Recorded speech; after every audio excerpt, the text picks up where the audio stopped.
Pune Mumbai express हायवेवरच्या आणखी किती दिवस टोल वसुली करायची यावर आता सरकारला लवकरात लवकर निर्णय घ्यावा लागणार आहे। सार्वजनिक बांधकाम खात्याच्या वेबसाईटवरून प्रसिद्ध झालेल्या माहितीवरून या टोलचा झोल समोर आलाय। पाहूया याबाबतचा खास रिपोर्ट।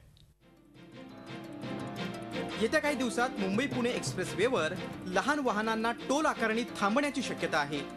सार्वजनिक बांधकाम खात्याने त्यांच्या वेबसाईटवर दिलेल्या माहितीनुसार टोलच्या कंत्राटदाराला मिळणाऱ्या रकमेचा लेखाजोखा स्पष्ट झालाय।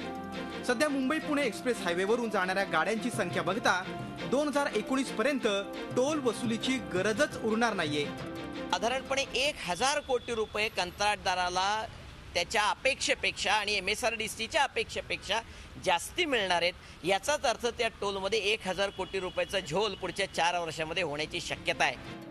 राज्यातल्या बोकाळलेल्या टोल वसुलीवर सरकारनं निर्णय घेऊन बहुतांश टोल नाक्यांवर लहान वाहनांना टोल मुक्ती दिली आहे। पण त्यावेळी मुंबई एंट्री पॉइंट आणि मुंबई पुणे एक्सप्रेस हायवे ही दोन महत्त्वाची टोल वसुली केंद्र वेगळी ठेवण्यात आली।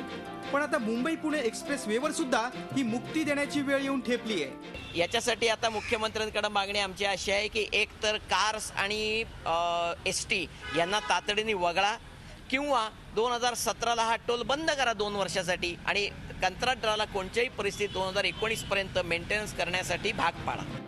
राज्य सरकारनं वर्षपूर्तीच्या निमित्तानं 1,500 कोटींचे रस्ते बांधण्याचा संकल्प केलाय।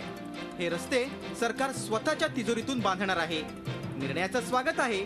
फक्त लूट करणाऱ्या टोल कंपन्यांचे खिशेही भरणं जर थांबलं तर फडणवीस सरकारची टोल मुक्ती विषयीची भूमिका जनमानसात पसरायला मदत होईल असं जाणकारांचं मत आहे। पुण्याहून अरुण मेहत्रेसह ब्युरो रिपोर्ट मुंबई। झी 24 तास रहा एक पाऊल पुढे।